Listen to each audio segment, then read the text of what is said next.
You are listening to Radiant Creators, a collaborative project composed of people whose passion, purpose, and dedication requires forging their own unique path of empowerment and livelihood. A Radiant Creator isn't making a living, they are living. Brad from thehiddenharvestcompany.com. Many believe makes the best grow lights out there. Brad here was featured in David Dubine's book, Climate Revolution. Brad, tell us a little bit about how you got this started. I went to the Chicago Flower Show, and when I started doing this, I didn't know anything about lighting. I was just intrigued. It was like my guns and Corvettes as an older guy. I got into lighting, and then I started figuring out what was wrong with the lighting I was actually selling, and I'm like, I got to create my own, so I stepped out on my own and got in contact with the factory, asked them to make the lights a certain way, and they've been they would have been a hit a lot longer ago, but I'm glad that everything and the timing happened the way it did last year. It was the perfect time. It was unbeknownst to me, because it was hard for me to let it go before, that I didn't know it was going to be better than it was before, if that makes sense. Oh, that makes sense. And so you were working for somebody else, and then and then you got the idea for a better kind of grow light. I was the first person to sell a grow light. One of the first three people to sell an LED grow light in the United States as a formal company. There was a guy in Florida that used to own a company. He still may be around, called HID Hut. His name was Justin. And then my boss, Larry Shack, who was the owner of Sunshine Systems. And this guy was frenetic about lights. I mean, he just knew. He was a scientist. He was a program writer. He just knew about light, lux, power, and all that stuff. And I was intrigued, and I wanted to learn more. So the first year I went to the Chicago Flower Show, I just stood next to him and listened. And the following year, I had learned so much that, we were talking to 100,000 people every 9 days when we did the shows. So I really got a chance to cut my teeth with someone that really knew what he was doing, super smart in the industry, and he was able to politely talk down to people about what they were doing was wrong or right about lighting. So I kind of learned how to formulate my quote-unquote non-argument for my lighting. And when I brought him back this time, I decided I wasn't going to say a word about my lighting, and I wasn't going to sell my lighting. I was just going to offer it to let people that like the way my plants grow. And that's been the business model I follow. I've never sold a light on YouTube. I've never said you should buy my lights today, ever. Not once in any of my videos. I let people know that I'm going to be making them. And if they're interested after they've seen my videos, I'll be offering them for sale. And it's been an awesome, karmically driven way of doing things that has really fit the way I wanted to do it, Yeah, and you kind of have a variety of businesses that you're doing right now. I mean, you are a construction worker, like you. So I'm a high-end painter. Yeah, a high-end painter. So you're kind of, I've always loved the idea of jack of all trades, because I kind of am one too, I guess you could say. But there's this saying in our culture that's kind of a put down, but people never finish it. They don't know the whole statement, where it's jack of all trades, master of none, often better than a master of one. Right. So you're really kind of multifaceted. So you're doing all kinds of stuff in life. And that's one of the things we find like inspirational about you, is that you've got the Hidden Harvest Company and you're making amazing grow lights. I have to admit to people, we're only just about to try them, so I haven't tried them, but I'll report back, But I've heard from people that I trust very, very well that they are outstanding. And you're mentioned in David Dubine's book, Climate Revolution. And did he just do that and you didn't know, or do you know David? Did you play a part in that? Have you guys worked together? Yeah, we've done it. He and I did an interview last March, I believe, before I even had the lighting. And not to make the story even more interesting, but my wife and I adopted a baby a year and a half ago. My wife's sister's baby. There was some health problems. The sister got in trouble. So we took this, drug addicted baby into our home, and my wife, 99% of it was my wife. I take zero credit other than just support and doing what I could. My wife was definitely the meat and potatoes of getting that baby out of a bad situation. And the mother's now doing better. And at the 18th month mark, the court awarded the baby back to the mother from her doing what she's supposed to do to get her daughter back. So it's been an interesting year. So I couldn't really focus on myself at all. I just keep putting myself out there and trying to be service, I guess is the best way to say it. So during that time, I had the flu. We were raising that baby. We were on month 3 of detoxing this little baby, and Dave wanted to do this interview. And I don't even remember what I said in the interview. I begged him not to put it on air, and I think 40,000 people have listened to it, and we sold a ton of lights because of David, you know. The story just keeps getting better and better, but it's like it's destined to be this way. And I love the growth that it's going. We're really modest, and I'm trying to become the gardener's, grow light, not, the other version we were talking about. And so far, so good. I give a lot of lights away to people so they can see that this isn't about making money. We offer the lowest price grow light in the industry with the best spectrum in the industry. The Parker Garlitz from True Leaf Market, I'm sure you've heard the name. He's a very good friend of mine. I sold him LED grow lights when I worked for Sunshine Systems. I could sell my lights there, but Parker's prices are $45 higher than mine for a different kind of light, same mold, and I just don't want to do that to the customer. I specifically made these lights the price that they are to lower my profit margin, but to make myself the most intriguing, highest producing grow light for the best price in the market. So I could be making a lot more money, but I'm doing it this way because I want to be able to empower people that are going to be able to do it for themselves to grow indoors. You can buy 2 panels or 50, and you can have a garden as big as you want with these for very low electrical usage. So, and I'll tell you, after you have these in your house in the wintertime, if you're used to a long winter, these are like having sunshine in the house. I don't suffer any seasonal depression disorder anymore ever since I started working with LED grow lights about 12 years ago. It's like bringing sunshine into your basement, your bedroom, wherever you decide to grow your vegetables and your food, Yeah, our animals we've gotten started, and we have a small microgreens and hydroponic setup, and we have some grow lights, and they're not even high end. They're just LED grow lights. They're honestly from Home Depot, and the animals love them. They love to just kind of hang out by it, and yeah, they do. They do, and it's funny if you go in the room with the grow lights, it just kind of makes you happy. It's not a thing, but it's just go. I'm just happy. I'm gonna go and just sit by the plants. Sure. Well, think about it. It's a very interesting thing. Like I'm about to do a collaboration with a big channel on YouTube. It's an off-grid channel. It's a young couple. They're just awesome, and I got in touch with them and said, long story short, my business partner, Steve, lives across like a half a mile or quarter mile from me. So he will tell me about channels that he watches so that he can tell me about certain people. So he told me about this couple. So I got in touch with the couple and asked them if they were planning on doing any greenhouse or chicken coops. They're like, we're building the greenhouse and the chicken coop this fall. I said, well, look, I want to lamp your whole greenhouse and your chicken coop with my LED lights so you can show people how to use off-grid, how to grow food with these lights in the dead of winter and keep your chickens healthy. And they lost their minds. The benefit of doing that with that couple is I'll hook them up with a lot of lights, but what they're going to show other people without me saying it is how awesome these lights are. And that's the best compliment to anyone that has a business, So I just let other people do the talking for me. I let the plants be my arguments, And nobody can argue with the way plants grow underneath my lighting. So there is no argument. It's whether or not they fit into what you want to grow kind of ideal, Absolutely. So when you're not busy with the adopted baby and you're not out painting, you're not being a contractor, you also are quite the outdoors person. So, I mean, you own yourself a little chunk of property there and you like to spend time on it. And, can you talk about your, I guess, love of your outdoors and like the little local utopia that you've got there?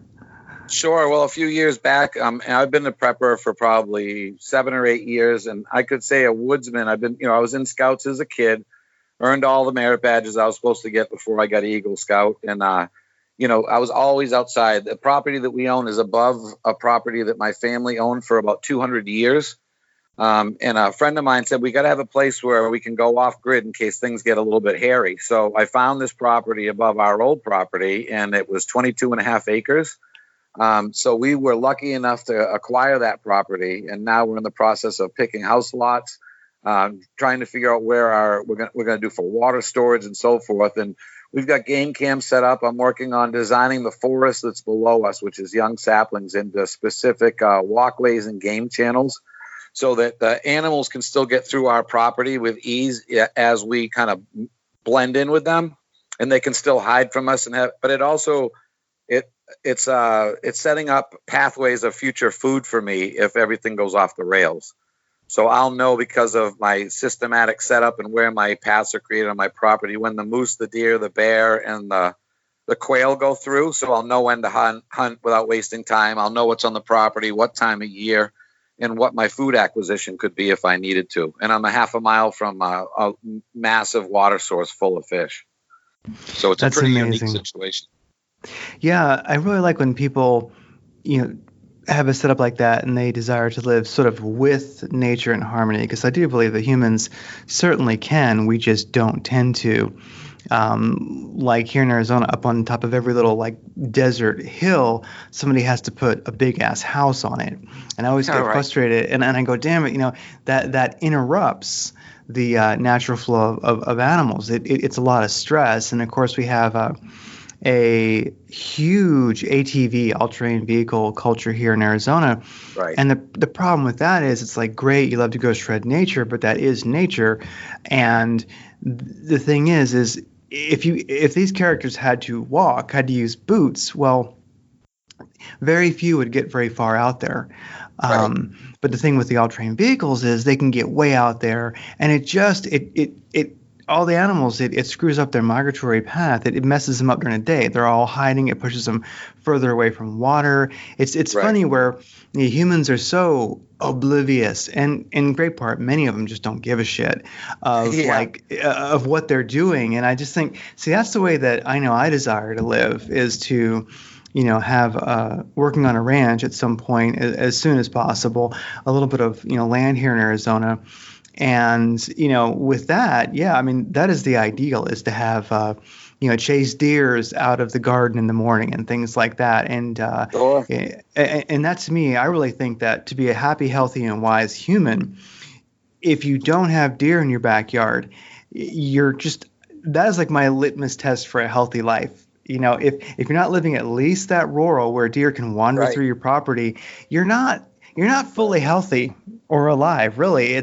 We are way too bunched up, and we're way too on pavement. And like a lot of the survival shows talk about, and that family in Alaska, I forget their names, the whole family lives up there. People have a real disconnect on where their food comes from. Until you have to hunt something, clean it, prep it, get it ready, you wonder why people give up thanks. Nobody gives up thanks for the food they eat anymore. Something had to die for you to eat one more day, and when you got to kill it yourself, it puts a whole new perspective on what you're eating and how you're eating, and so it definitely does. It's a whole different ideal, Yeah, and a lot of people, I got very frustrated with the prepping community, because people sit around talking all day long about how they know how to prep, but nobody's prepping the right way. They're storing foods that are full of sugar and starches that have no merit or nutritional value at all to a thriving survival rather than just surviving. And for example, with hunters, the average Indian never ate rabbit. That was like Doritos to them. It was too lean. It was the junk food of the forest for them in the fields. They like to hunt old animals for the intestinal fat so they could survive off of that with pemmican, blending low dose sugar, blueberries in with, dehydrated meat, and creating a food source out of the intestinal fats from these older, fatter animals. And you can't tell any trophy hunter to leave the big buck and take the old moose, but the Indians would leave the big moose for breeding and take the old ones for the intestinal fat that they'd acquired after a lifetime of roaming, Oh, yeah. And there was actually something that the earlier pioneers here in America, as they were going west, started to encounter, and that was rabbit sickness, as they called it, because rabbits were plentiful on the plains, but I guess basically there wasn't enough fat in them, and people would start to get ill from eating only rabbits. Your muscles cramp up. So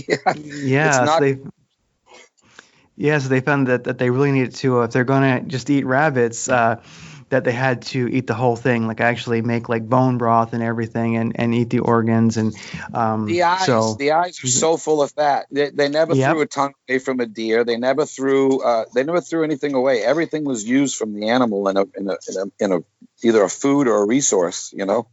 Oh yeah, Uh, and people don't. Yeah, and one thing is, it's funny as like, of course, I'm a hunter myself, and I really can't buy some things at the store and eat them. I think it's gross, but when you actually go hunting, somehow that changes your perspective. So like, I really right. don't like liver very much, but I do like liver from, a deer that Wow. that I Yep. shot. You know what I mean? Sure. And it's kind of like uh, studying the Plains Indians. Basically, like the first thing they would do with a buffalo is eat the brain and then the liver after squeezing the gallbladder on Yeah. it. Fats and You know, cholesterol. yeah, and the tongue. The tongue was a big delicacy, Yep. and when they were eating, all, of course, the beavers almost went extinct. But one of the best parts of the beaver was basically the ass and the tail. Right. we're, Yep. we're, Yep. The back strap with a quarter piece of the tail. yeah. Yep. So And I'll tell you, they used to thrive. That was the fat that got a lot of those trappers through the winter, because if they couldn't get any of the bigger animals they wanted, the beaver supplied them with that necessary fat for them to have that ketogenic diet, have the energy they needed, the brain function. I mean, when you're eating a brown fat versus white fat diet, brown fat is intestinal, white fat is from the muscles. They ate all the intestinal fat. That's what pemmican should be made with. yeah, pemmican. I think traditionally that would be it would be meat, and then it would be. I think this is correct, right? It would be meat. It would be tallow, basically rendered fat, and Yep. then usually just some blueberries mixed in, dried Yep. blueberries. Yeah, low Yeah, sugar blueberries. Yeah, everything was low sugar, and they, yeah. they weren't sugar junkies and glycotic like we are. I might be saying it wrong, but we're supposed to be doing fats, and with a survival situation, the biggest problem that people are going to encounter in a survival situation is food cravings from getting off of sugars. I don't know if you've ever done any extensive fasting or tried to switch over to keto, but it is a crazy process to your brain and your body. You don't even know what's going on. And the anger that comes up, the emotions that comes up just from not eating sugar for 3 weeks or starches of any sorts is it's going to drive people crazy when they run out of the food they're used to munching on all day. Oh, I can imagine because I don't know if I'm ketogenic. I would say most likely I'm not. I don't eat many carbs, but there are some. But yeah, I do tend to be very veggie and definitely eat meat also. Sure. And so it's I would say when I am eating carbohydrates, if it's like oatmeal or something like that, I'm very aware that I'm doing it, and it's definitely a very small, little small part of our diet. But yeah, I've never been through like the hardcore transformation. If I have, it's happened slowly over time. I never just went Right. hardcore, so I couldn't say if I'm keto or not. I've never walked around with a blood meter, checking Sure. myself. Um, but one thing that I think of when I hear you talking, since you hunt also, when it comes to people who are prepping, is we both heard it, I'm sure. People say, well, I'll just go in the jungle or like the forest or whatever, the plains, and I'll just hunt. And I always think to myself, they said they're going to do that if shit hits the fan. And I always think to myself, do you hunt now? Like, Right. and I think to myself, do you know what a pain in the ass that is? Like hunting, I love it, but it's hard. Like, It's hard. it's It's so hard. hard. It's boring. It's cold. It's hot. It Right. sucks. And it's not sitting around the campfire till noon and thinking you're going to run down to the swamp and shoot a moose in the face. They're early morning, late evening dwellers. So you got to get out there. You got to be either on site or close to where you're going, or ready to sit quietly in your tree stand at like 3:34 in the morning. Before they're even up, so that you're in place and ready. Or if you're in a blind, it's a lot of sitting and waiting. And then what if you don't get the shot you want? It depends on how hungry you are and how good a hunter you are too. Yeah. I think if I was, I'm not in the Pacific Northwest now. I'm in Arizona, but if I was there in the Pacific Northwest, I think I would just have gone out in some of the forest I was used to, and just start like waving meat around and trying to attract some of the bears, because you're lucky if something tries to attack you because you don't have to stalk it. Right. Yeah, exactly. Just strap meat to your body. Just put mesquite oil on you and walk around the forest line of dead, rotten fish and just wait. I know, yeah. Oh, a whole new dimension to hunting, Like, what are you trying to do? I'm trying to be attacked by a bear. I'm trying to get him to come to me. I'm tired of walking. One of the things I always tell people too is that, the average person, let's just say, yeah, you've got a guy that's a family guy, that's a hunter. He might have been a hunter his whole life, but try to go hunting after a major calamity or some sort of catastrophe, or the grid's down and your kids aren't eating, and just step out of your house for 12 hours to go hunting when you're on high alert from whatever crisis that you're going through. It's not going to be as easy as people think. Most people stick around until the food's gone, and then they're going to go to the city to see if they can find some help. And then by then, you're not going to have the energy to go running around in the woods. I try to tell people, if you don't have a bug out plan, you're never going to make it, because you have to be able to move if needed. Yeah, definitely. And there's this one guy. He has a YouTube channel. It's called Forward Observer, and he actually has some YouTube series on making that plan. And he's like, print this, then fill all this out. And right. I'm like, this is a pain in the ass, but it is. It's a lot of sweat off the brow, and I'm still working on it. But yeah, I'll put a link to that in the show notes, where you do want to have that plan. But also when it comes to the idea of, we're going to just go out into nature and hunt. Well, I would say, of course, do you do it now? Do you know where you're going to go? What are you going to hunt? Do you know what time of the season you can do that? And an issue I have with that is, so if there is some kind of a situation and life is stressful, it's not going to take very long for society to start getting crazy. And really, hunting to me would be a very, very dangerous place. I actually don't think I would go hunting unless I was in a situation like where you are, where hunting is your backyard and you know what's there. If someone's there who shouldn't be there, most likely no one's going to be there that shouldn't be there.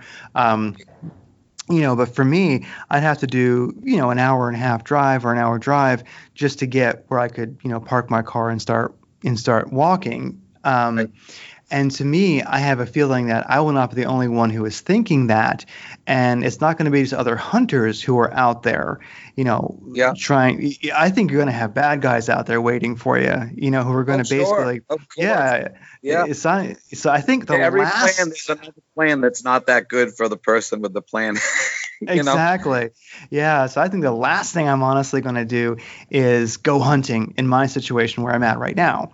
If shit hits the fan like that, if there was some kind of an issue, because I think it'd be the easiest way to get killed. If I was going to hunt anything, I think I would just kind of walk around the neighborhood with maybe like a silenced 22 and like be sniping some of the rabbits around town.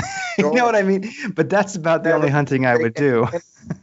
And here's the other issue that nobody ever considers. And like for me, I store salt like most people store water and ammo. I also store certain things that are going to enable me, most people don't know how to brine meat at all with salts. They don't know how to dry it or dehydrate it or smoke it and prepare it for long-term storage. So even if you do get a 200-pound deer, the average person is not going to know how to field dress it, get it ready, keep the meat preserved, take everything, put it in their backpack, and then hike out with it after not eating for 2 weeks. Good luck. So it's not a reality that people are thinking all the way through. And then once you get the deer, if you're by yourself, you're going to be making 3 trips from wherever you live back to wherever the kill is, and walking through the woods with that meat, attracting attention to yourself. And then when you get it back, what are you supposed to do? You can't eat 150 pounds of meat in 3 days, so you have to learn how to preserve it. And then what did old timers do? Air dry it. It was a lot of different methods: brining fish, drying out fish, and then you reconstitute it, add water to it, sucks the salts out, and you're eating your fish or your meat again. A lot of the pemmican was used to put in soups. It was like a base stock for soups. They'd rip off 2 or 3 big pieces of pemmican, throw it in some hot water, and they had pemmican soup. Oh, that's amazing. And a lot of people don't consider soups either. Like when I go fishing, if I'm in a survival or I'm on a solo trip or doing a week out in the woods, that whole fish, other than the guts, are getting used. I'm chopping up every bit of it. I'm putting it into a low boil, eyes, brain, everything, until everything becomes a soup and a broth I can drink. It's 1,000 times more nutritious, and I'm not throwing away the necessary parts of the fish that are good for me. Yeah, I think a great prepper thing to do for everybody. It's something I know I've been in process of doing. It's actually making pemmican. And if you can make So pemmican from something that you've actually hunted yourself, that's great. But if not, just making pemmican, because really, it's funny. You go to the store, especially the health food store, and you see so many bars. You see all these bars, all this stuff, all these little carbo bombs, basically. yeah, With pea protein in them and things like that. sure. But really, the original power bar was pemmican, and that's what Of got course it was. and that's what got people all the way across the country to the ocean. So, I You think that's one of issued the. a pound of pemmican in the Revolutionary War, the French Indian War. Every soldier got a pound of pemmican. That was what they had for there's your food. That was your traveling food when they were going from camp to camp. You had a piece of pemmican. You learned how you carried your own yeast with you and salt, and you were able to make your own bread at a campsite. Fire cakes or whatever they call them, ash cakes. Make your own pemmican soup. The average person's not going to know how to do any of this stuff at all. They're not going to know that soup is the best thing to eat. They're not going to know how to brine and salt and dry or smoke meat, and how to make it last. And those are all skills that comfort has taken away. We've traded comfort for knowledge, Yeah, there was that documentary. I think it was called Into the Wild. The guy who Yeah. got in the habit of walking into the wild, and he got lucky a few times and survived. But I think what took him out, unfortunately, was he got stuck out there. But he actually had shot a moose, of all things. And he would have been fine eating. I think he actually died from starvation and the cold. But basically, Bad plant. He misguided a plant from notes in a book that was handwritten with hand penciled drawings, and he ate the wrong herb. oh, and There that's was like what it a was. page missing or something that he didn't realize there was an alternative to the plant he was eating that was poisonous. Oh, geez, that's a shame. Yeah, so that's what got him. But yeah, I think he actually had his moose out there, but it went bad. And he Yep. couldn't keep eating that because he didn't know how to Right. preserve it. And it's funny things like that. There's all these little things that we don't know. Like I did not know until somebody told me that if you want to, basically smoke it, like dry your meat over a very slight fire over time, if you cut it in like 1/4 inch strips, the flies Yes. don't like it. They don't land on it. And Yeah. I haven't had time. I have not had a chance to actually test that yet, but I want to. So, all these primal skills are definitely. I know there's something that I try to collect and cultivate and actually practice and use. So, I mean, I think that's maybe we're all becoming like the Arthur Haynes put it in the book. A New Path, and we had him on the show. He calls it being a neo-Aboriginal, being like Right. the new Aboriginal. Yep. And there's a calling in people. The reason why people are going crazy right now is because the purpose that they're supposed to be taking care of, and I'm not old school, I'm just talking out loud, is we're supposed to be creating our own food, creating our own farm, and feeding ourselves and our families and creating communities. It's all been lost. It's disappearing quickly if it hasn't been lost already, at least here in this country. And there's a real drive in people that are willing to take a look at exactly what's going on with themselves. And the truth is they're not doing what they're on earth for. We're not meant to sit in front of TVs. We're supposed to be working on our land, growing our families and our food, and trying to find some contentment in the middle of this crazy thing called life. And I think that's why a lot of people are crazy. They're ignoring that primitive calling to be their own people, not be attached to a job or taxes or, silly rules. Absolutely. Yeah. When I'm out in the woods, like as much as I prep and worry about it, and I'm into conspiracy theories and I follow, a lot of different channels, when I get out in the woods, nothing matters. It's life on life's terms in the moment, and there is no projecting it. So you got to be in the moment so you can stay alive and think straight, Oh, yeah. And in one of your somewhere you had this quote, and I don't remember where I saw it, but it was somewhere in your content, and it was by Jack Welch, and it was control your own destiny or someone else will. Right. And I think that's something that we really need to do. I mean, you have to really free yourself from the system as much as you can. It's like in Star Wars, you had the stormtroopers, the little they had their mask on. There's like your corporate employee and such like that. And so you have to get that mask off. You got to take control of your life and live the life that you're here to live. And that's something that most people are not doing. I still am breaking free from it myself. But it's like my number one thing that I'm working on, is to be free. I mean, because really you're not you until you're living the life that is just basically whatever you do in the course of a day to follow your excitement, to pursue your interests. I mean, then that's like the point of life, and you're living, you're alive. Like Joseph Campbell was often asked, what's the meaning of life? And he said, it's a silly question. He goes, when you, what you really want to know is what you're really looking for is the experience of life. And when you experience life through following your interests, through finding your bliss, then you won't be asking me what the meaning of life is. You'll know. Right. Yeah. And I think I've been on that quest for a long time. And just like everyone else, I get blinded by the age and, just being in the world, as they say, and you get a little bit older and you start seeing things for what they are. What snapped my wife and I, we got caught in a power outage up in Maine for a week and a half during Christmas time. We had just got a full tank of oil. My wood was kind of ready, but not ready for the winter. And we ended up having a long week and a half. And we promised ourselves that we'd always be ready after that, Oh, absolutely. So I'm going to definitely want to make sure that we talk about actually, growing indoors, using grow lights. And Sure. You had a YouTube that was called, one of your YouTubes on your YouTube channel. And it's called, I love the title. It's called, If You Grow Your Own Food, You're an Extremist. Right. And so when you made that YouTube, what were you, I mean, the title kind of says it all, but what were you trying to get across? Like, so when you grow your own food, why are you an extremist now? Well, because you're not following the norms. The norms is you go to the store and you buy whatever, Dr. Oz tells you to get for the latest health craze, and everything's safe and, done by, it's kind of like, it's really hard to explain for me. In a sense,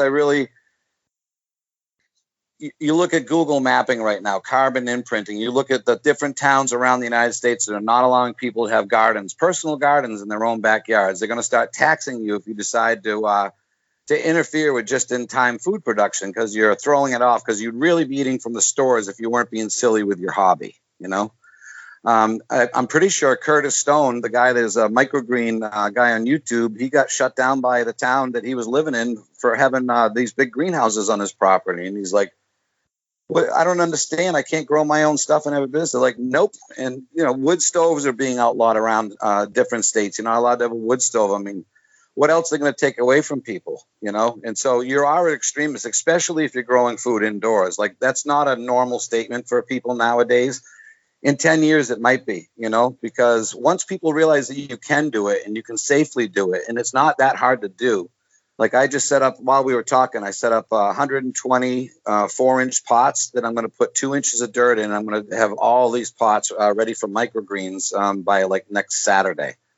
And I'm going to give them away at the farmer's market to people with one of the flyers for my lights, so that this fall approaches, they're going to, know by eating the microgreens I just produced in my basement with low wattage. They'll have a little bit of information, and then they'll find my videos and see how stinking easy it is to do it. It's really just light dirt and waiting, Light dirt and waiting. I love it. Well, I was thinking, like, it's great to be a hunter-gatherer in your local area. And if you're lucky enough to like live on a ranch or live next to, forest like you do, or if you're in the middle of the desert, whatever, if your environment works that way, great, you can be like a modern day hunter-gatherer. But a lot of people, probably many, really can't. They live surrounded, by pavement, and so, many people, they don't have a backyard. They don't really even have an outside. They might live in an apartment. They might live in a home that doesn't have a yard, Yep. So, and that's usually like a big problem. You think, well, I want to go be a hunter-gatherer. I want to go eat locally. Well, one of the things that I really like about growing microgreens and growing hydroponically is that now you can literally eat local, because you can eat out of, from your own home, basically. Right. Can't get any more local than that. Yeah, and this seems to be something that I am seeing really, I wonder what your take on it is. I'm seeing microgreens and hydroponic growing really starting to take flight, like a jet, kind of a big jet you watch one take off. It's like struggling. It's like grrr, and the engines are going, and all of a sudden it just goes whew, off that runway, and it seems like life gets easier. And it seems like microgreens and hydroponics have struggled, and that plane just took off the runway. Like, what are you seeing? Is it happening out there? I think so. I think people need to be convinced. And I think now with the age of social media, it's super easy to show people, like what I was saying before about I just post my plants. That's all I do. Like I've got a little dwarf. I've got 3 dwarfs in a 3-gallon bucket I'm looking at while I'm talking to you. And there's probably 50 tomatoes on it. It's occupying a 2 foot by 1 foot by 2, a 2 foot radius by 1, not even a foot of height. And then to the left of it, I've got a 6 foot tall tomato plant with all kinds of arms with less tomatoes on it, using up way more light.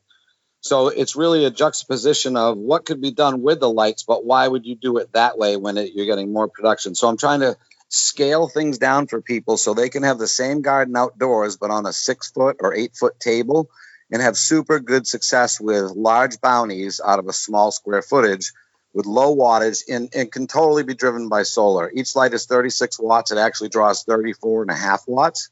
So if you had a 1,000-watt solar system that you use just for a greenhouse and growing, you are running a lot of lights. You'd be able to put sunshine in that greenhouse for under 1,000 watts. It would be bright in there with my panels.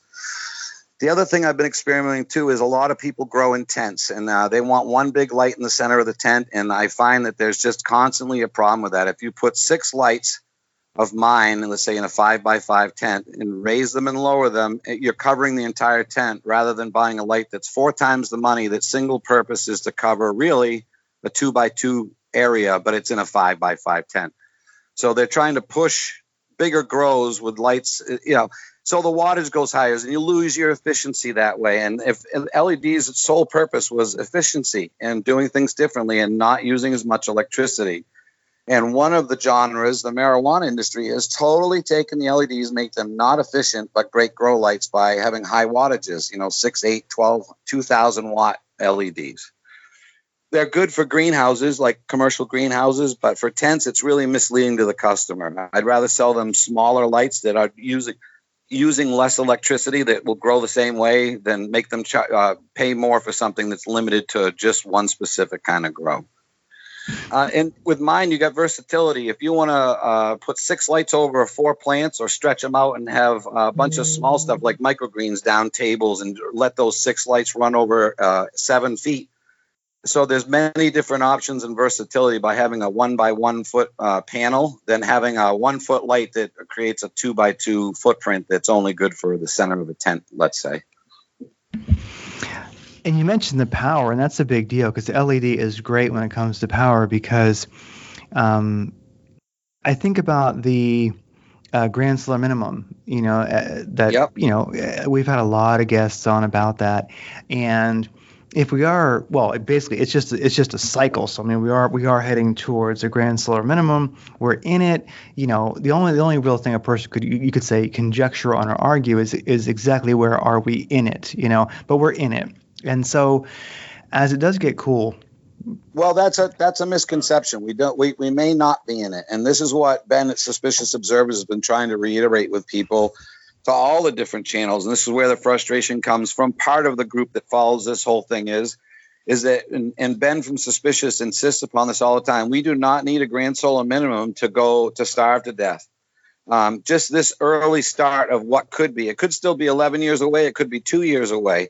A solar flare could be tomorrow, So when people call me, I try to calm them down about the grand solar minimum. I let them know, look, you're going to have some time to practice. You'll have the lights. You'll be able to learn how to use them, but don't worry about stuff that hasn't arrived here yet. Plan for it, But according to the sun and what's going on, we're not in the grand solar yet. We're supposed to be going there, but we've got an active sun starting to show sunspots, and I believe we're going into a maximum next, not a minimum.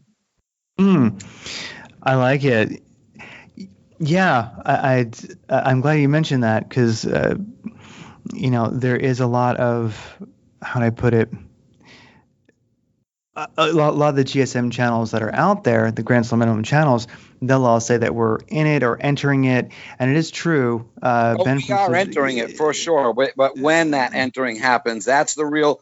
You have to look at agendas. Like Dave doesn't seem to have agenda, neither does Diamond. Although when they're talking out loud, it seems like there's an agenda there, but there's not. All these guys are trying to tell people is if it's this bad now, and the grand solar minimum is coming, what are you doing to get ready for it? That's why Diamond is doing an awesome service by doing what he does, talking the way he does for a certain group that he attracts.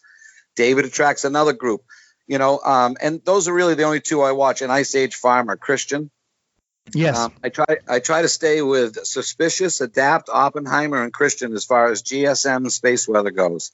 And there's always seems to be constant changes, and it's tough to stay in the middle on certain things. I've dropped a divide between a few people because I don't necessarily believe in certain things that conspiracy theorists believe in. Only because the people that I'm listening to they don't quite buy it either. There's a million ways to disprove a lot of conspiracy theories. And basically, it's like like Ben says all the time: eyes open, no fear. It's just keep your eyes open, use your knowledge, and make sure you're prepped and ready for whatever might come our way. And to be honest, if some of the stuff comes our way, there's no prepping for it. No grow light, no rifle, no tent. Yeah, exactly. I mean, if we did have a big coronal mass ejection and it blew the atmosphere and the oceans off the Earth, well, like you had plenty of ammo and you made it, right? I mean, it's not going to make much difference. Right. And, from what I seem to understand, the entire Earth does not suffer from these problems at the same time. It seems to be in restricted areas. It doesn't overtake. Like the whole planet doesn't turn into a cube of ice. Just certain places, and people have survived before. It's been said, I think I was one of the first to say it. Ben was one of the first to say it is, we are survivors of the last ice age. Someone down the line, survived this. And that's why we're here. That's the only reason why we're here. Oh, yeah. Yeah. Our ancestors were way more badass than we are now. I mean, and you could even say that, you have ancestors that went through a pole shift, like where the actual crust of the Earth actually moved a quarter turn and wiped most of humanity out. But you were one of your ancestors was one of the few thousand that lived. So yeah, we are tough, and one thing about if we do go into a grand solar minimum, another way we process it is that really all we're doing is we're getting a slight kick in the ass to gain some velocity to live a good life faster. Mm-hmm. There's a lot of things that you think. That's a great way to look at it. Yeah, because really, like we look at, oh man, like we love where we live, but we're like, would really rather have a small ranch, property and looking at different areas, and it just creates a certain expedience to get it done, and then also to take like growing indoors, more seriously, to make it happen and get it done. It helps you get it started because you really all these things are about the grand solar minimum. It's funny, you can never tell how things are going to play out. You can never tell, like the future. Just it's no matter what direction things are going. The future is you never can really see it.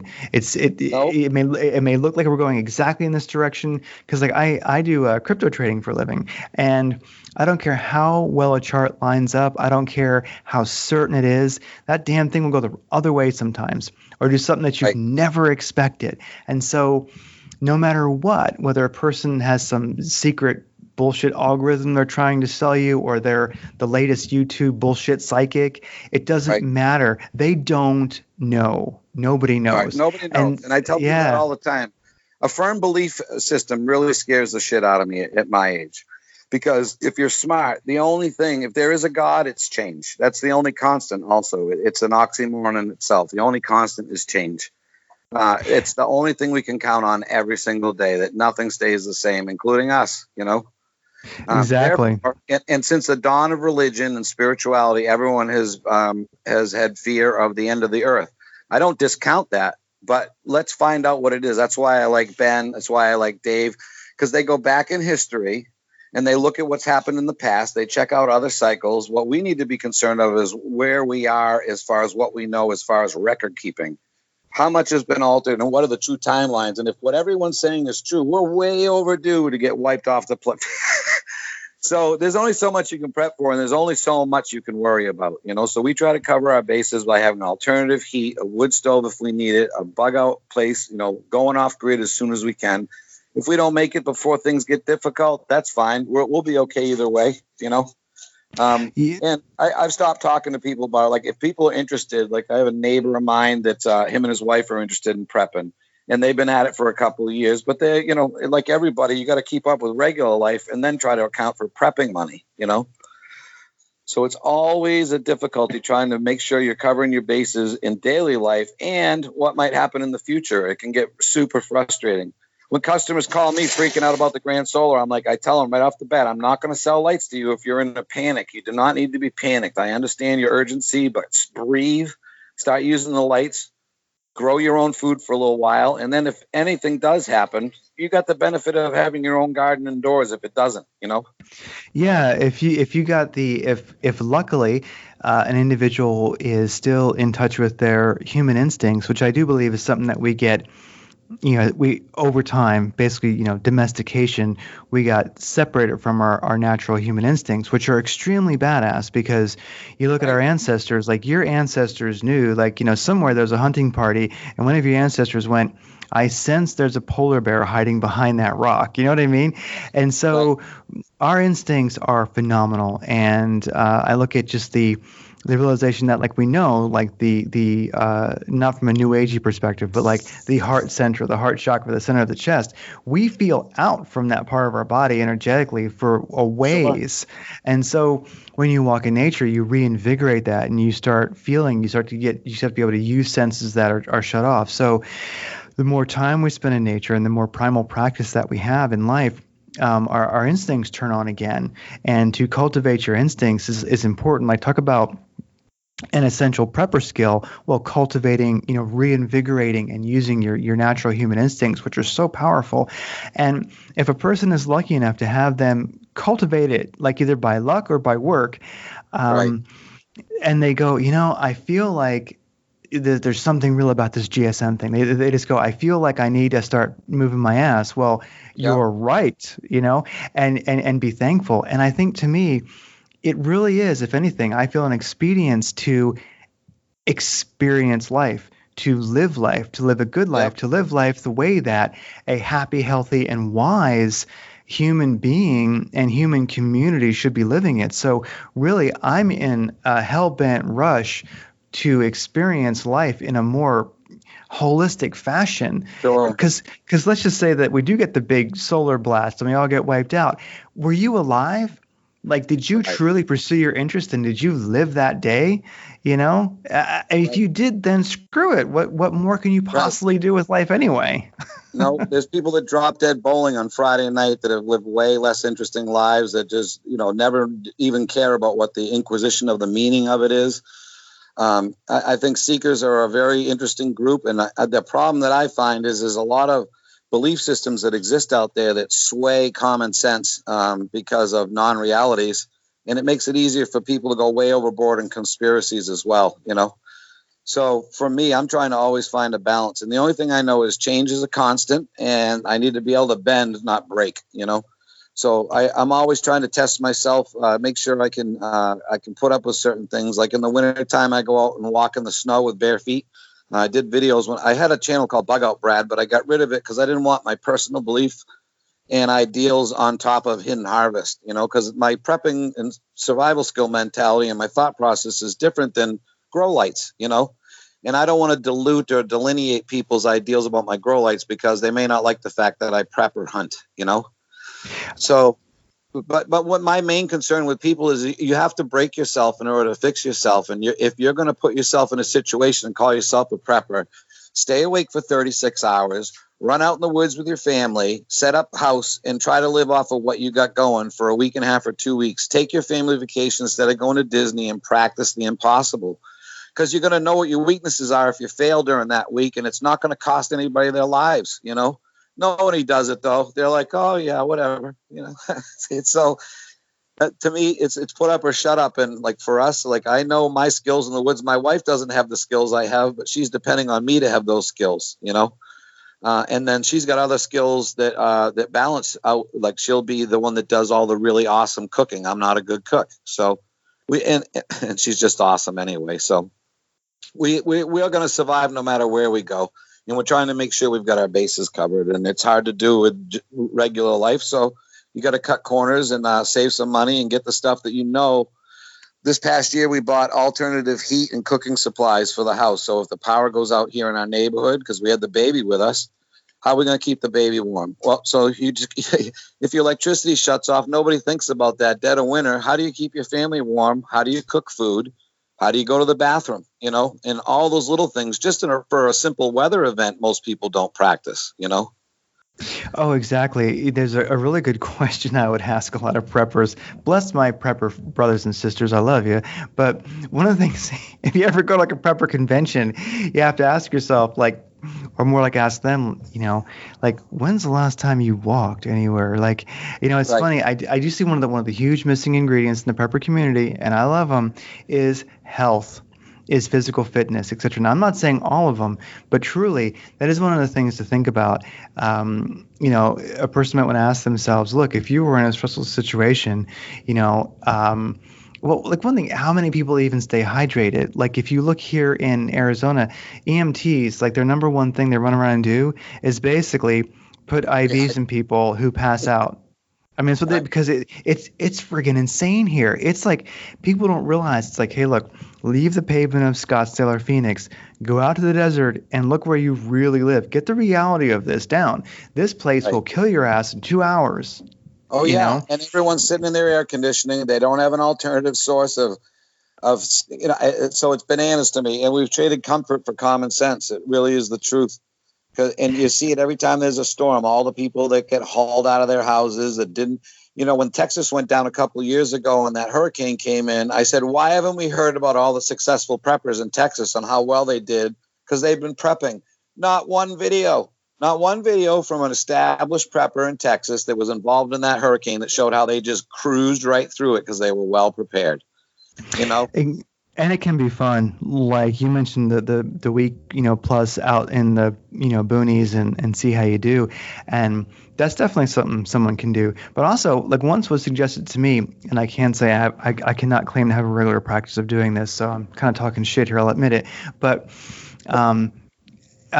weekends, have off the grid weekends and make it fun, because you'd be amazed what you've not thought of that you're missing. You know what I mean? And that's another thing really going to hammer into people is dealing with themselves in that first 48 hours without TV and social media, the unwinding of our brains from, connectivity.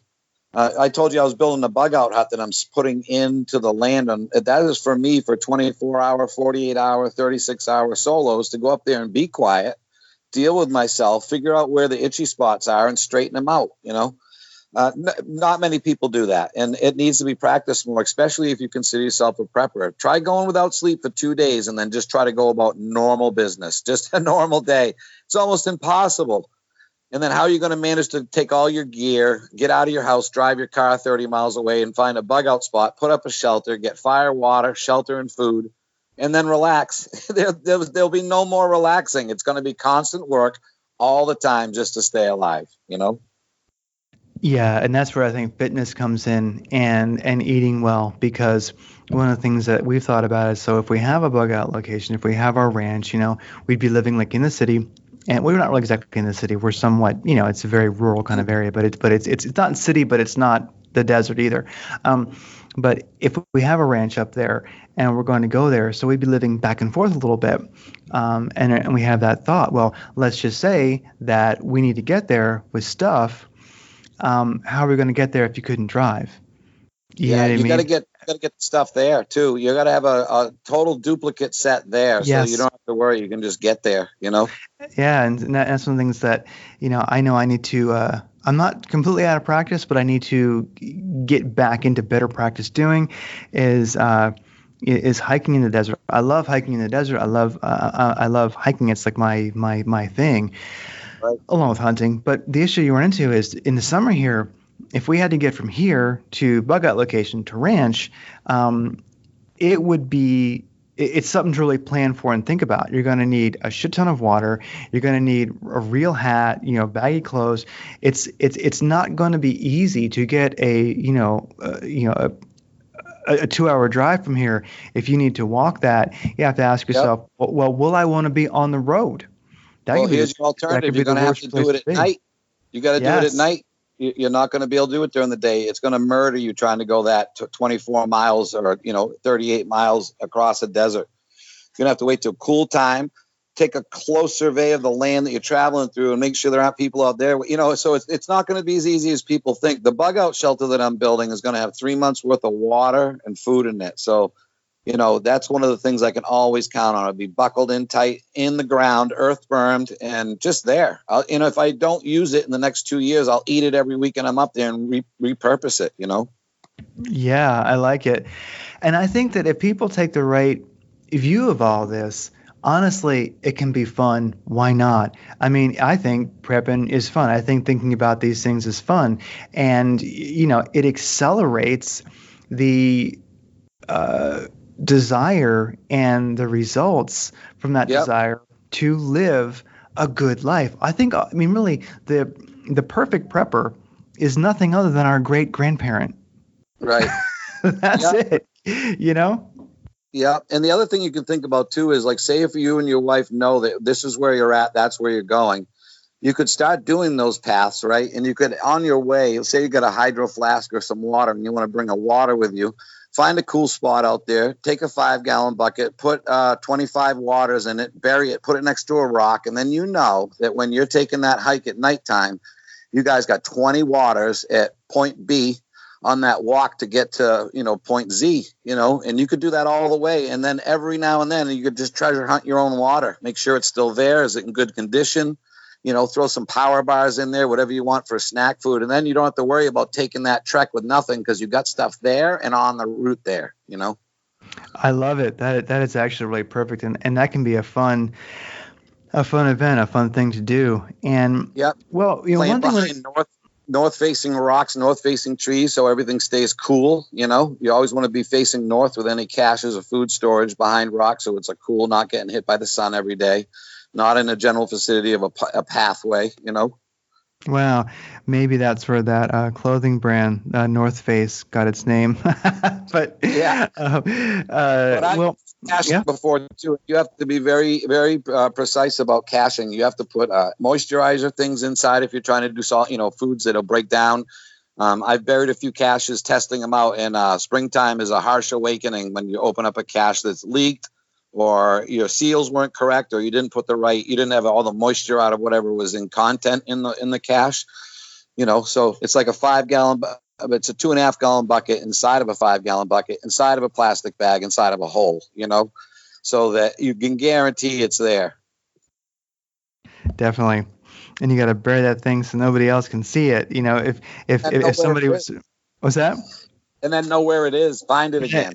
And then know where it is. Yeah, you have to hide it from somebody who might be looking for it, but yet you have to be able to find it, Well, that's where a metal detector comes in handy, actually, and because your GPS might not work anymore. So one thing is you really have to, in order to do a lot of this stuff, which to me is fun, to live a better life, to live a fun life, you really need to be able to free your life.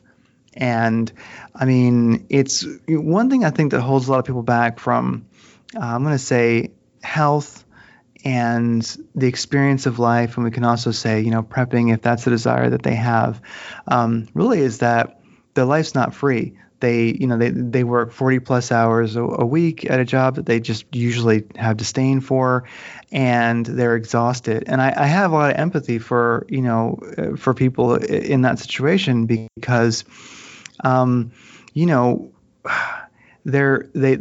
truly are exhausted. And even if they might have good physical fitness and health, I mean, their soul and their spirit is exhausted. They just don't have that extra to do anything with life other than, watch like I don't know, whatever's on Netflix and pass out and do it again the next day. So it's important. So it's important to free our lives so that we can actually do these things, both have time to do them and then also have the money to do them. And that brings up, hey, something I thought of the other day. Business, if you can be self-employed, if you can have some control over your time, like right now I am. And the thing is, I just work constantly, but it doesn't matter because I do ultimately control my own schedule. I can do something when I want to do it. And starting one's own business, being entrepreneurial is definitely, I oftentimes think, the first step in, well, not only, living a better life, the experience of life, following our interests. And if one wants to be a prepper, great, but we got to free our lives. We got to get that boot off our neck. And something I kind of think of, and I was excited to talk to you about today, is when it comes to having your own business, microgreens, hydroponics, it is a way that people can make a living. I happen to, just by chance, mention hydroponics and microgreens to somebody at a produce department of a local natural foods place. And he was like, if they're certified organic and you're growing them, we'd buy them. Mm-hmm. And I did not realize that there was such a market for it. So right now I'm working on very early stages of that planning, of thinking of, hey, I need to start growing microgreens and growing, keeping the hydroponics going, not only for ourselves, but let's make money, because it truly is. It is a great, enjoyable thing to do. So, like, what are your tips on to get that boot off your neck and start growing your own? See, now a person can be a farmer and you don't have to. I've been a farmer before. You don't have to have a field. You don't have to have irrigation. No. It's not so hard. All you need is buyers, which seem to be not so hard to come by right now for hydroponics and microgreens. And you now, rather than every year where you go into debt to buy seed and you hope everything works, and all your buyers you're basically finding and selling to once a year, during a certain window. Now you can say, hey, you have one initial investment, and then you start making money 24/7, as long as you have buyers. Sure. So yeah. Well, I tell people all the time, if you want to start a business with my lighting, it's super easy to do. But just like anything, something costs money. But you can start small and graduate and grow into your business. With my grow lights, let's just give an example. I'm looking at a 4x2 tray. If I put 4 lights over that 4x2 tray, the tray costs me $13. The pots cost me, let's just say, $15 for the 4-inch pots. And the 4 lights cost for the average customer is going to be $320. So if you already have customers that will buy microgreens from you immediately as a come as they go basis, like, if they're available, we'll sell them to you, and the place is all right with that to start out as you grow. I'm looking at 5x50. I'm looking at 60 pots right here, and each one of those will grow a $6 amount of microgreens inside of that 4-inch pot times 60. So if you've got a customer that will buy those 60 from you, or you've arranged it, now it's super easy to do. If you have a brain in your shoulders and you're slightly creative, you just walk into a restaurant and be like, if I produce microgreens, which ones would you guys want, and would you buy them from me? And be like, oh yeah, we'd love to. So it's that easy. You just got to be creative and find your markets. Like, we have a place called Live Juice here in my town. As soon as I get this first set of microgreens going, I'm going to bring them down to them and see if they're interested in starting microgreen smoothies, and if they want to buy them from me, I'll go full production, That's amazing. All available market. And then, the money, say you want to be a prepper, you want to enlarge your garden, this first run. So let's just say we've got 60 times 6, you're looking at $360 off of your first 9-day turnover. Let's say 14-day turnover. You've almost made all the money back already, It's so true. And it's so much, in my opinion, easier than traditional farming, because traditional farming is for one thing, you only have the land that you've got, where when it comes to hydroponics and microgreens, you can have shelves. Well, let's put it this way. How many acres does it take for a farmer to create $320, and how many square feet can I do it in? If I can do it in 8 square feet and it takes you half an acre to get the same money, who's doing the thing the right way, Exactly. And the thing about the hydroponics and the microgreens is you ultimately are one thing. It's a lot easier to control your environment, and you Yep. can grow, of course, organically, and your setup is very quick. And then it really is like you're saying, you can start small and you can grow. So it's modular. If you figure out a certain, module, like, okay, this is my one hydroponic module, this is my one, Yep. microgreens module. This is how much it costs. Then you do you look at your return on investment and you figure out, okay, I'm making this much. I had this many buyers. Okay, now you can just start adding it up. Like every Right. module, once it's paid off after like, one or two clippings, basically, Right. I'm good to go. And that's the thing is, I mean, what turns me on about it so much is that, because having done traditional farming, like you'd mentioned, you could take a microgreens and hydroponic sample pack to restaurants, let's say, and or to stores that sell produce, and you can say, like, look, here's all these things. Which ones interest you? I can have these for you on a regular basis. Let's say in starting in 7 days, or Right. and traditional Yep. farmers, there's no possible, you can't do that. No, no way. And if you're learning how to eat differently, if we're going back to learning how to eat differently, one of the things I heard long ago, if you want to change your behavior and who you are, you have to change your, if you want to change your belief system, you have to change. If you want to change your behaviors, you have to change your belief system. So with that being said, if you're used to eating the common grocery store bought, this amount of food, this size plate, this size cup, if you're trying to be a different person and organize your life in a different way, whether it be for prepping or for good health or for moderating your ingestion for dietary reasons, I don't know how you can fail growing the stuff indoors. But you got to tell people how to eat differently as well. You got to tell them, say, look, in the survival situation, or if you're trying to get healthy, you're not going to need a gigantic bowl of salad. That's what we're walking away from. We're trying to get the right amount of foods in you with a nutritious value that will get you to the healthy optimum that you're supposed to be. And if you can create one tray for yourself every week in your family, and then the other tray produces $366, why wouldn't you just keep expanding those tray systems and enabling yourself to be an individual that's self-sufficient and selling product that people want to buy, 100%. Yeah. So definitely I know it's something we're looking into, and I do think hydroponics and microgreens are a great form of self-employment.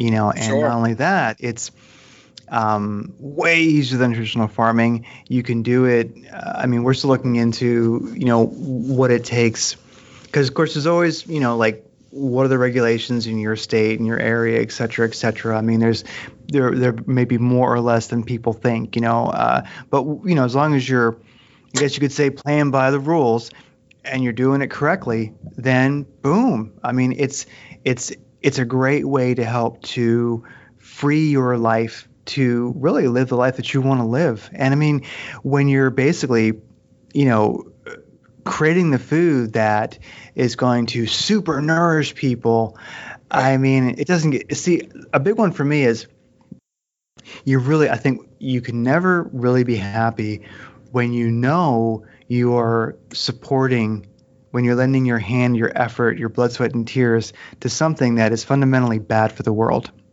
Right. And I think that's something that many people who, go to work every day, they know in their hearts. They go, I know this institution is shit. Like, Yeah. I know it's not good for the human soul, the planet. It's good for nothing. I support something bad every day.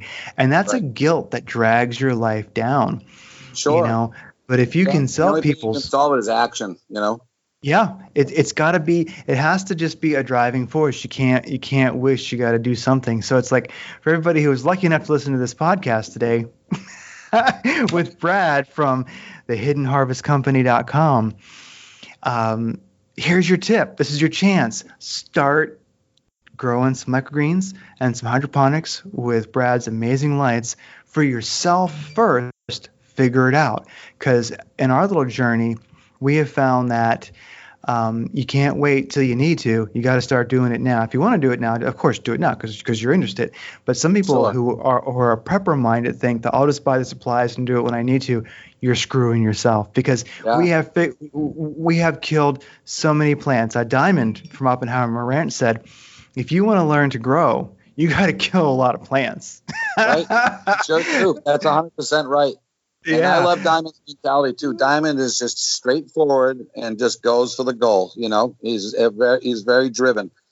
And he's showing people how to do it, and he doesn't make a big deal out of it. Diamond's got my lights. He hasn't even put them up yet because he's got complete success doing what he's doing. He'll probably use them. If he doesn't, that's fine. You know, but he's doing it in a way that is going to work for him and Leah, and I think it's just fantastic. Dave's going to be in the U.S., I think. I'm thinking he's coming into his hometown pretty soon, his home state. And I'm sending Dave home with as many lights as he can get into his bag back to Taiwan. You know, last time I missed him, and his sister's been using my lights since he left. So he's got to go home with his own lights this year, you know. Oh, that's amazing. And I'm looking forward to you trying the lights as well. It's really so much fun because you for someone that doesn't know anything about grow lights, this could not be the better grow light for someone to start with. There's no letdown with it. If you stay within the means of the lights, it's going to do everything you want it to. And I never would have released a product into the public that I wasn't 100%. Like, I've got 100 of the lights I could sell. This little 36-watt panel, even when I worked for Sunshine Systems, when they were in the red and blue, was always my favorite panel because of versatility, the amount of power that the actual panel used. It was just looking for the right spectrum to go into those 225 little tiny LEDs that create the full spectrum that I put together for plants. I took the lights to the University of Maine, had them measured on a spectroradiometer, and you could not get any closer to a par graph of what a plant needs for absorption levels than my light. And I don't tell anybody that. This is like the first time I've said it. This is guaranteed one of the best spectrum lights. And there's a good chance if I was to put this up against any other light, like if I was just to add my lights together to create the wattages that other lights do, a lot of people would be surprised at what this light actually does for its size. And it not only grows microgreens, because that's really a limited grow. That doesn't even test what the light could do. I'm looking at tomatoes right now on my table. I've got a bonsai raspberry going. I've got onions, purple kohlrabi. I'm growing red amaranth for seeds. I've got microgreens going, kale, hot peppers, sunflowers, and a ton of tomatoes, lettuce, and that's all within 12 feet by 2 feet, 12 by 2 feet. So 24 square feet, I got all that going on. And lemons, because citrus is going to be big. The lemons are big. Health reasons, oils for your body, necessary fats. It's good for tenderizing meat. And there's just a million things you can do with citrus, and to have your own lemon tree in the middle of the woods, if you're off grid, just because you have a solar panel and a 36-watt light's pretty badass. I don't care who you are. It's a pretty cool feeling, Oh, it sure is. And of course, when it comes to citrus, you want to make sure you grow some bergamot, the lemons that bergamot comes from, because, all the Europeans, they're going to be freaking out when they don't have any bergamot for their tea. I mean, you'll be... I'm about to order. I'm going to buy an olive tree in the next couple of weeks, and I'm going to be getting a lime tree. And I've got just planted my lemon that I've had from Via Citrus. They were nice enough to hook me up with a lemon last year, and a lot of my friends that are preppers bought lemon trees to go in their into their, not food storage, but just their grow about, just because of what lemons have to offer. Just a cute little lemon fact: if you ever have dry skin, cut a lemon in half, squeeze the juice into your hands, rub it all over your hands, and leave them alone. Just let them air dry. Do that for 2 days, and I don't care if you've got cracked fingernails, if you've got the scaliest hands on the planet, you'll have baby soft hands in 2 days. Oh wow! It's one of the best hand moisturizers and foot moisturizers, and great for your body. It's just an amazing oil that you can put directly on your skin, and it's awesome. I do tiling as well, and I worked for an old Italian guy down in Nantucket for a couple of years. And I was trying to be cool, and I was grouting with bare hands. And the grout just sucks every bit of moisture out of your fingers. So every one of my fingernails on both sides had splits of just red meat hanging out of them. And he grabbed my hand at a bar one night and just squirted lemon juice all over. They were brand new in 2 days. So it's just there's a million reasons to have lemons growing, whether it's in creating your own food situation or just growing them for fun. And you mentioned that like microgreens don't even really test out what your grow lights can do, and that'd be, a tip that like just from just getting started that I've learned is, let's say you wanted to grow something and you didn't have any grow lights. One of the easiest things really is microgreens because Sure. they don't really even require light at all. I mean, just boom, they Right. just grow. And I tell people all the time, I talk people out of more lights than I sell. I tell people you don't need this light. If you're just going to do microgreens and you're not worrying about prepping or doing your own food and you want to spend a little less money, I tell people to buy the 4-foot T5 LED tubes. They're not powerful enough to grow plants, but they grow microgreens perfectly. And if that's all you're going to grow with them, I'll direct someone to the better light. I'm not saying that my light won't do it, but for someone that's looking to start growing and has a limited budget, you can start with Home Depot LED tubes. You look for the wattage on them, try to get the higher wattage in the T5 style LEDs, and you're going to be growing microgreens really well. You'll just be limited to what you can grow by the length of the tube and how far away it needs to be from the plants, if that makes sense. No, But it I does don't make sense. necessarily tell people. I talk people out of my lights all the time. I talk people out of them from buying them in a rush or out of urgency. I tell them, come back when you feel better and you're breathing a little bit. I don't want you making a rash decision over something that you're worried about today. Exactly. So it's important not to misdirect people. I know what these lights do, and instead of me saying it, I just keep putting videos up and I keep showing the results from what these lights do. And that's all the proof that people need to make an educated decision, really. But Yeah, and if it comes to business or they've never grown, I don't want them to spend money that they don't need to or don't have to. Yeah, if a person doesn't YouTube, or just if they also like Instagram, you have an amazing Instagram, and we'll link to that in the show notes, where you just take like the most epic, pictures of your plants and the progress. So if a person just wants to look, flip through and look, your Instagram channel is great. And so the dwarf species you've got of tomatoes, like, where did those seeds come from? Where did you get those? Okay, so I bought these. I did a walkthrough. I go to Home Depot like everybody else, and there was 2 of these or 3 of these left in a group. And I'd never tried the dwarfs before. I didn't want to spend the money on the seeds till I knew what they could do. So I just bought them. I think they're called Tom Thumbs or Tiny Tims, and they're just massive producers. And I'll tell you what, everyone complains about the taste on these dwarf tomatoes. I've got purple Cherokees growing, patio tomatoes, cherry tomatoes going to 3 different varieties. These dwarfs taste better than all those tomatoes combined. So much flavor for a little tiny cherry tomato, and it's really like old school. It doesn't have that flat taste like some of the hydroponic farms that just feed with fish urine, that weird kind of like just watery tomato taste.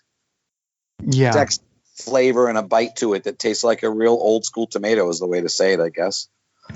And the fun thing with the hydroponic growing or the microgreens is, as you experiment, and that's the fun thing about getting it started now and doing it. Like, we're doing it because we enjoy it, but Right. you start finding that, like in microgreens, I found that like my favorite medium for growing microgreens is just cocoa mulch, just the cocoa. That's what I call it, cocoa mulch. It's just the ground coconut fiber. Yep.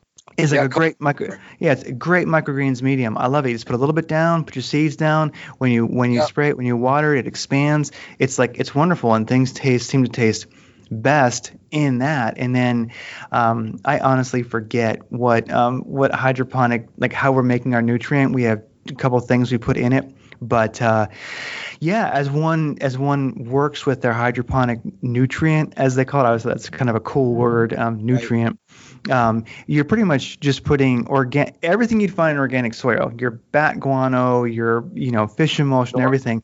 You're just putting a concentrate of that into water, and then you can experiment with different types of nutrient, different mixes, different, you name it, and you can affect the flavor of things. Like, I would say that with our nutrient stuff that we're using right now, which is totally organic stuff, I mean, we have like arugula and salad greens and such that are growing that are, I mean, they're like the best we've ever had. Yeah, I mean, really they're flavor epic. profile. Yeah, Right. epic. Yep. And it's not sitting in a store for 3 days. You're picking it right off the root and you're putting it in your mouth, We call them feeding trays. Yeah, just that Tom Thumb. I did that Tom Thumb lettuce grow. Man, is that an easy lettuce to grow? And what a great flavor. It takes about 52 days to finish indoors, maybe even a little bit less from seed. I just used 4-inch pots, little tiny squares. I didn't put much. They're incredible. One twist off, and you get, like, my wife and I had salad from it last night. Our gigantic salads. I couldn't finish my salad. I don't know if this makes sense or not, but most of the salad you eat is like water weight. It doesn't have any real texture to it. This salad is like thick. It's like almost like kale leaf or kohlrabi leaf. It was just really good. It just, you felt like you were chewing on something, not just biting through water lettuce, you know? Yeah, and that might be something that is new to people. I mean, of course, if you're going and getting, good quality organic, especially if it's local and such like that, I mean, you may certainly be eating great lettuce, but yeah, when you start growing it in the home, whether it's in pots of dirt, good soil, or you're doing hydroponics or microgreens, it becomes a different experience. And like when someone is trimming the salad, especially you got your mustard greens, you got your arugula, you got your salad, especially some of the ones that are more aromatic. That'll fill the house up with the smell of it. You'll know somebody's doing trimming. You know what I mean? For sure. You'll know when dinner is being harvested. You will. Yep. And like my niece is 10 years old, going on 11, and she tells her teachers all the time that her uncle's got a big grow room in his basement. She's like, "What does he grow?" And she shows all the pictures of the lettuce and tomatoes. And so I'm sending some lights to her school this fall so the kids can do a science thing and learn about, photons, the mixture of how spectrum helps plants and what they're looking at when the plants are looking at light. So it's a learning experience too. The store that we plan on opening sometime in the next year, I'm hoping to open it up to elementary school, junior high school, and potentially even high school, even college. So people can come in, actually plant seeds. It doesn't matter what they want to do. We can go with different levels of education per capita of the group, So if, like, for the elementary school kids, they can come in and plant their first seed, and then the teacher goes home with a grow light for all the kids, and they'll each have their own little plant that they keep an eye on, and it's just a sense of growing and responsibility of a plant. It's a life form and an education at the same time that they can eat. Absolutely.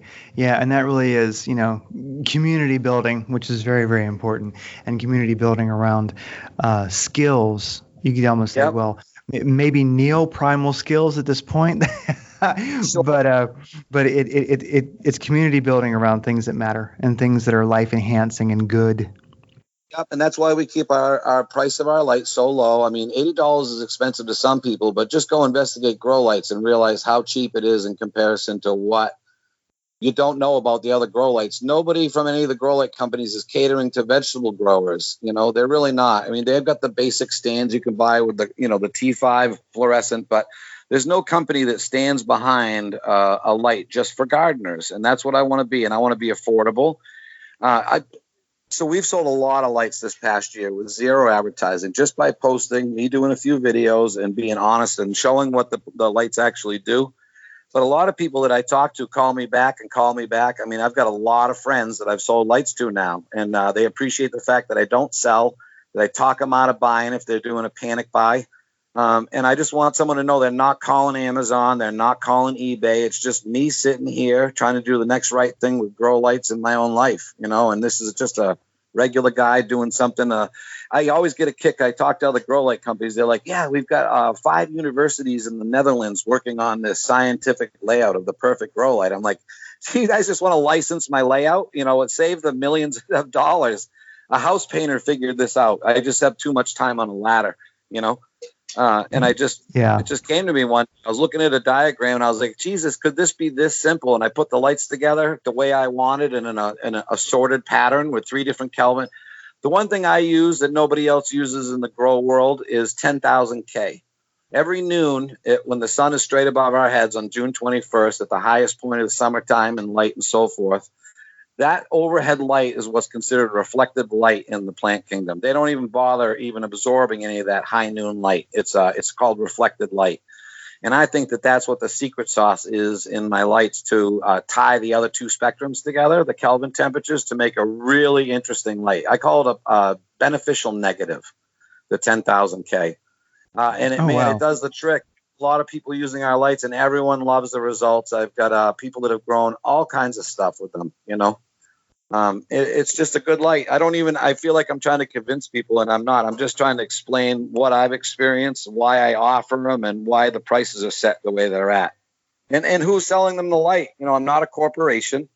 It's just me and my business partner, and I'm the face of the business. He takes care of the other end.